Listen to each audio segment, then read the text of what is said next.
Okay, today we're going to look at Plato and the myth of Atlantis and what Solon says about it. It's one of the most valuable and mysterious archives which is coming to us from antiquity through the centuries.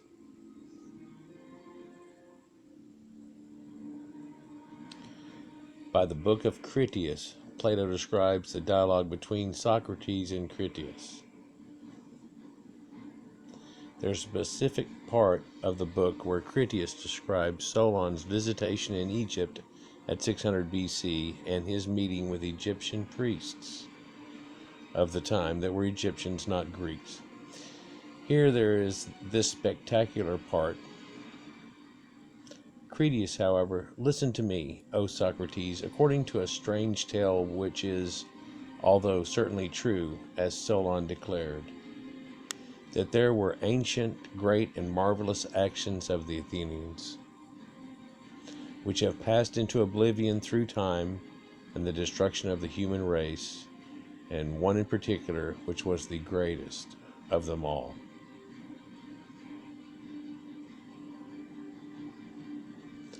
At the head of the Egyptian delta, where the river Nile divides, there is a great city called Sais.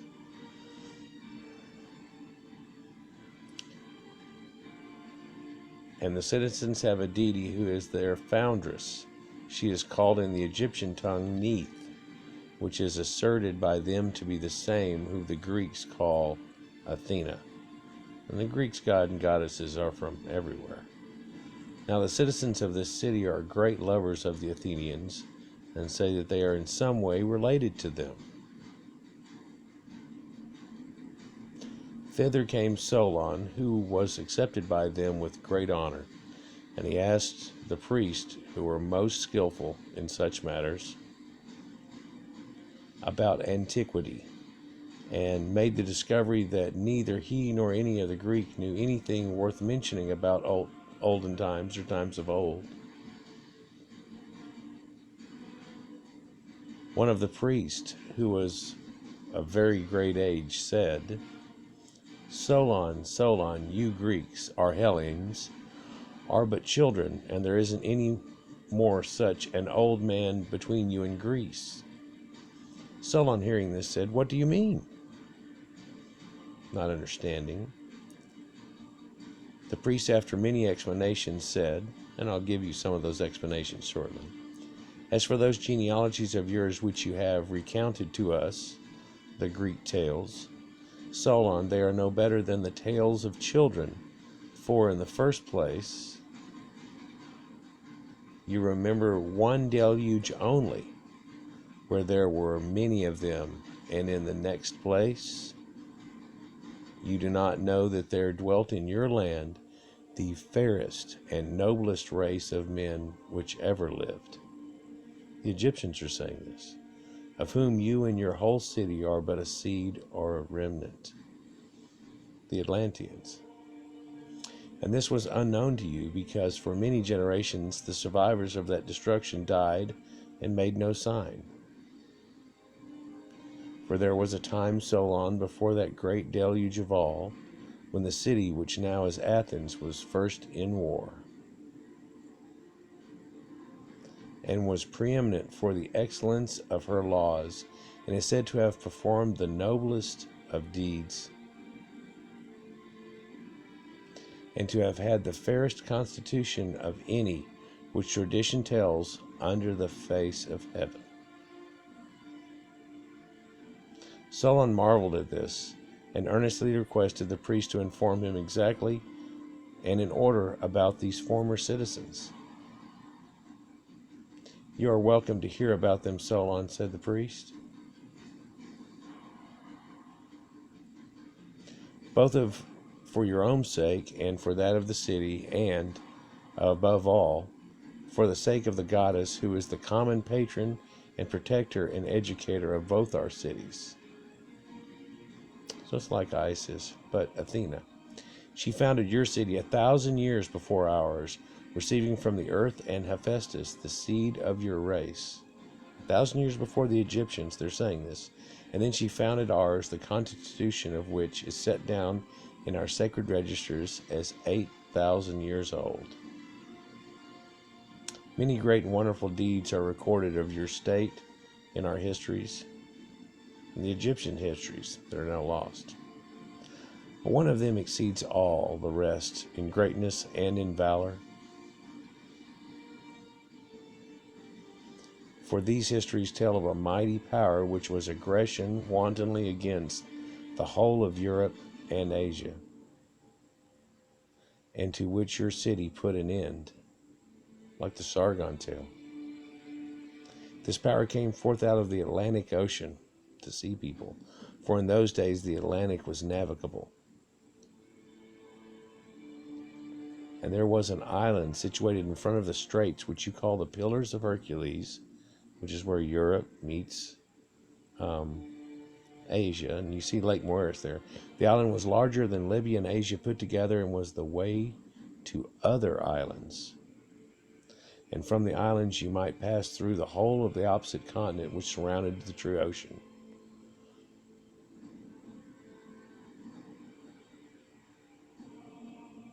For this sea which is within the Straits of Hercules is only but a harbor, having a narrow entrance. You look at it, it kind of does. Look, here's an ancient Greek trireme, these boats that really are seaworthy. But the surrounding land may be most truly called a continent. And America's not far away. Now in the island of Atlantis, there was a great and wonderful empire, which had rule over the whole island and several others, as well as over parts of the continent. And besides these, they subjected the parts of Libya within the columns of Hercules as far as Egypt, and of Europe as far as Tyrrhenia, or Italy. But afterwards there occurred violent earthquakes and floods. And in a single day and a single night of rain, all of your warlike men in a body sunk into the earth. And the island of Atlantis in this like manner disappeared and was sunk beneath the sea. And that is the reason why the sea in those parts is impassable and impenetrable. Of course, it's not from sea monsters and stuff like they used to talk about, but because there's such a quantity of shallow mud in the way, and this was caused by the subsidence of the island. And we don't find this effect anywhere out there. So, unfortunately, though, the work of Plato is not completed because he died and passed away before he could continue on and finish off his works. But it does tell you that 11,000 to 12,000 years ago, there were developed great civilizations in the Mediterranean Sea and the Atlantic Ocean. These civilizations had been destroyed by the cataclysms and war, leading to the lost culture and the memory of most people that even the Egyptians said were greater than they, and indeed were related to them. In many civilizations, this disaster remained in mythology as a great cataclysm or the great floods. Sumerian has them all over the area. It's obvious that Greek mythology and the mythologies of other people contain historical information that passes from mouth to mouth as a myth or a story gets passed down. The word myth in Greek language means to convey information by mouth to mouth or to pass down stories. The Atlantis and the battle between Greeks and Atlanteans may not be myth as many people think. It might be the missing link between the missing pieces of human history and evolution. And now I'd like to show you something that I've thought of since I was young. That when you find the Tunguska crater and things like that, that a meteor could cause a large amount of problem and not even actually hit the ground and cause a great big crater, but just when it enters the atmosphere to do something like this and break apart into pieces and then boom and just lay down land and kill everybody off in a huge area, almost like a nuclear bomb if it landed in between a valley area, or if just one of those landed in a valley. So you could see 4 valleys here could be destroyed simply by the way these are coming down. And you can see the hard angle that these are coming down.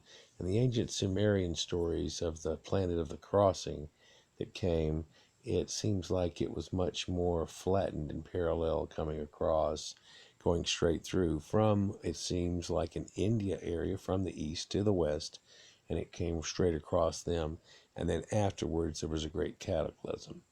And so, if something like this had come down and shot over the horizon and landed parts in the ocean and parts in North America, and the Carolinas and above and north of that, say, in the continental ice shelf, it could have kicked off a secondary, the Younger Dryas, and then also a large, extremely faster melt than what would have normally been happening that caused the whole world to flood. And of course, before that would have been the tidal wave and tsunamis that would have been enormous compared to the Japanese one, and it could have taken out of people in somewhat of a localized area where it would have inundated the Mediterranean, perhaps ruined all the way up to the Black Sea, something like that. But then would it have gotten to Persia and the Sumerians, which had gotten flooded out before? And whenever it looks like in geological records, the area over here in Europe had not been flooded at that same time. So it toggles back and forth, localized floods. Something else that was said here, though, that's a little bit different. It comes from Plato's Timaeus. Solon, the lawgiver, traveled to Egypt there in the city of Sais, and he speaks to one old priest who tells him about how 9,000 years before, a power named Atlantis had fought against Europe and Asia. These passages are celebrated. In fact, they are a fundamental part of the canon of Western knowledge, whether as a metaphor or darkly twisted truths. However, there's a passage at the beginning that is overlooked, at least has been overlooked by me in the past, and in it the priest named doubtfully Sonchius by Plutarch in a later age, so perhaps that's who he was talking to, described periodic catastrophes breezing over the earth, destroying knowledge and memory. This is why, according to Plato, the Greeks retained no memory of Atlantis. It says, thereupon one of the priests, who was of very great age, said, O Solon, Solon, you Hellenes are never anything but children, and there's not an old man among you. Solon in turn asked him what he meant, and he said, I mean to say that in mind you are all young. There is no old opinion handed down by you by ancient tradition, nor any science which is hoary with age, and I will tell you why. So they had a lot of tradition in the Greeks, and a lot of the old stories that they had, but he's saying it doesn't go back real far. It goes back just a few thousand years. And he tells of a story that's much farther than that. He says, there have been and will be again many destructions of mankind arising out of many causes. The greatest have been brought about by the agencies of fire and water, and other lesser ones by innumerable other causes. Now, there have been famines, localized floods would be the water, and agencies of fire.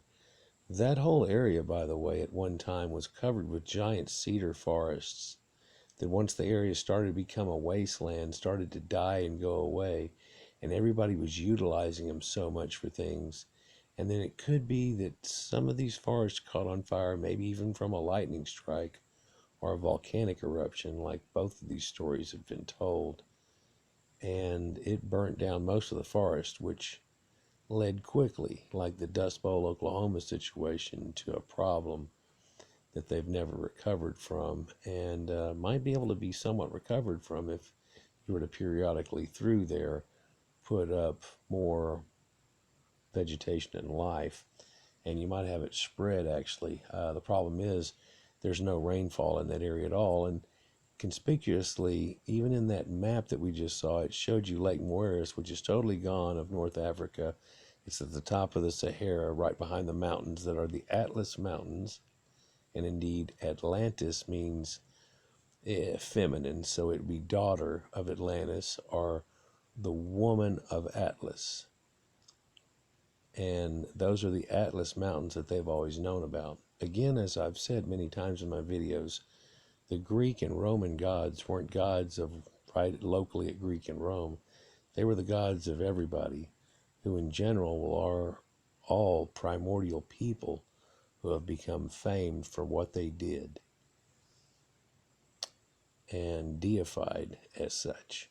Kronos, the Phoenician, who is known as Saturn, that's El, like of the Bible, with temp El, angel, all those things. Elijah, Ezekiel, El is all over that thing, and El is Saturn or Kronos, and it's the same God. It's the reason the Romans and Greeks and everything went with it. The religion had actually deified their own past and the gods that they only already had, deified so much. In fact, the main mountain or hill in Rome was called Saturnus Mons, all the way up through until Christ times, where now the Vatican is the home for things. But I think that fire could be also problems that could do it, and also meteors could cause fires. A meteor storm come down, and indeed we've run through some meteor storms here. And now that we've come to an age of astronomy and we're watching for things like this and have detectors, we've noticed that there's about 60 a year, although none of them are big as a house and really do anything. And whenever they are, they're that one that like happened recently in Russia, and it became 30 times as bright as the sun, and so on. But anyhow, so Sonkus says periodically the world is destroyed by fire and periodically by water. So that's odd. Let's go back up here. Agencies of fire and water are lesser innumerable causes. Many rising causes have been. I'll tell you why in traditions. So he tells you that it's kind of been coming in cycles a little bit, right? So did the Egyptians have this as an age-old belief handed down with regular flooding of the Nile, like the conceptual reason for the floods? Well, no, it's almost like we've got this thing, you've got that thing. Now, or was this something that had come out of the Hindu East and been borrowed or appropriated from their flooding area that did the same type of thing, but not apparently as bad? No, it doesn't seem to be that either. Or is it just part of the human condition? In any case, Sonkus now, let's see if we can get down to the details. He tells you there's a story, even which you have preserved, that once upon a time Patheon, the son of Helios, having yoked the steeds in his father's chariot, so Helios is the sun god. In fact, the man that he is seeing right now, Solon, Sol is the sun, O-on or U-S are used, or O-S, U-S, or O-on a lot of times are used in Greek and Romans to deify somebody.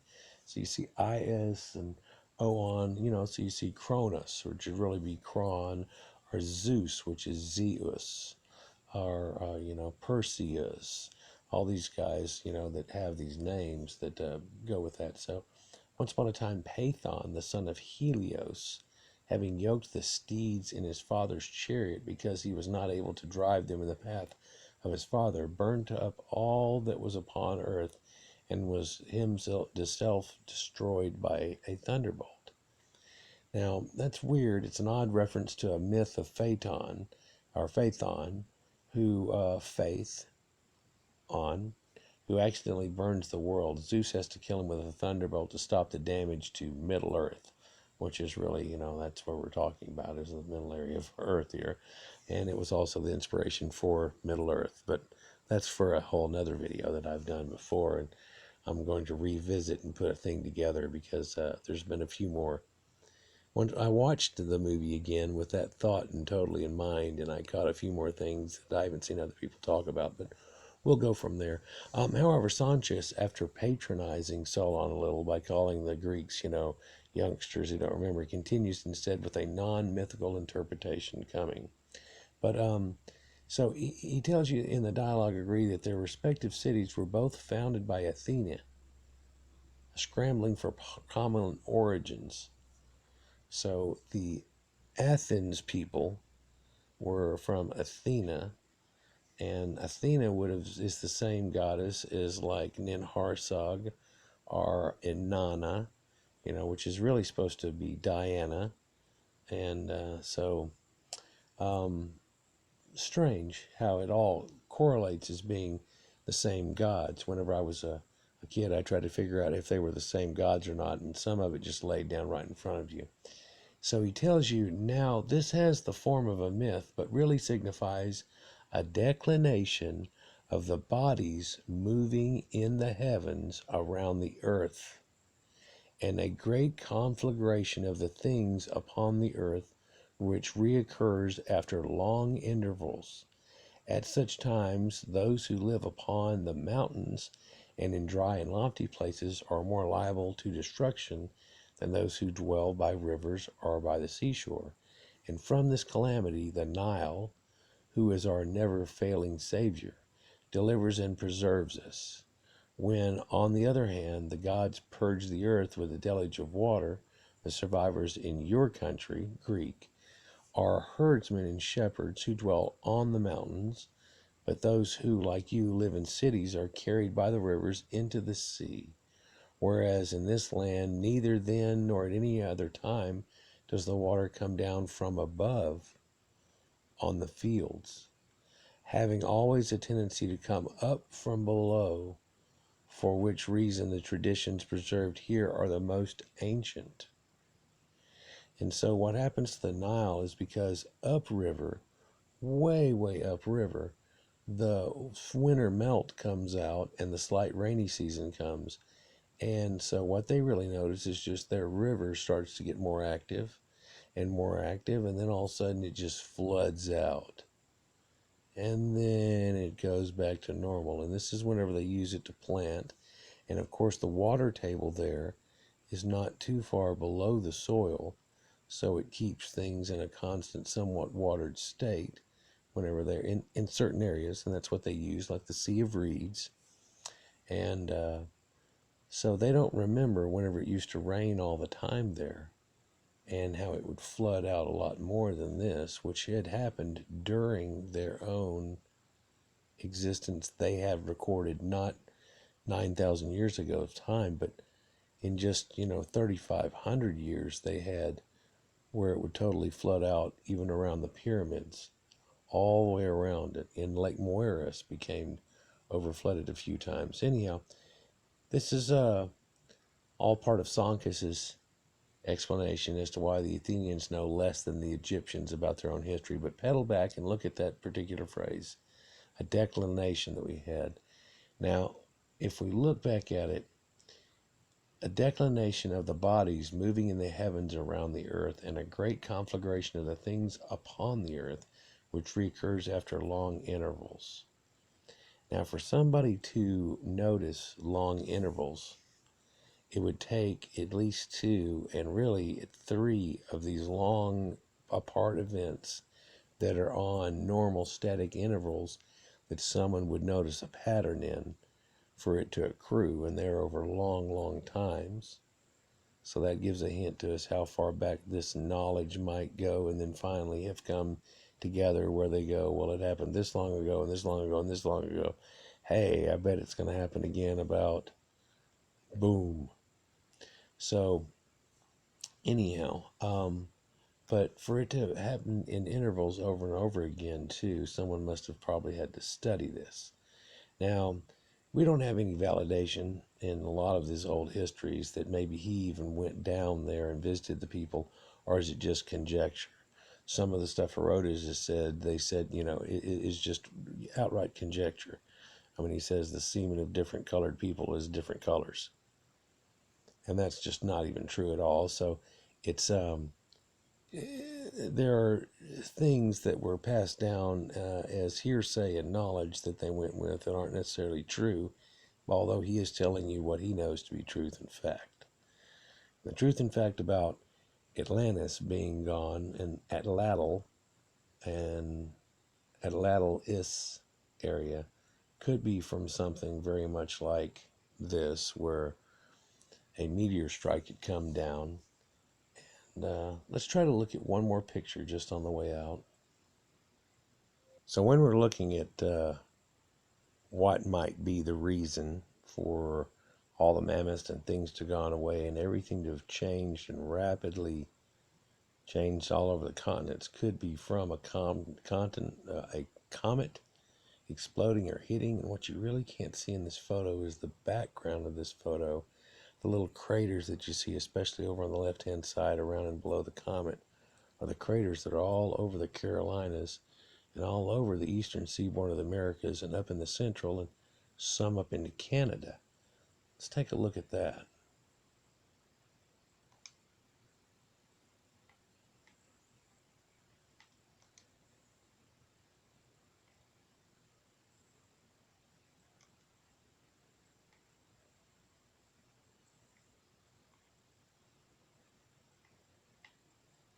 Now, these odd strikes that you're seeing here are meteor strikes, and one thing that's odd is you can tell they all came from this way.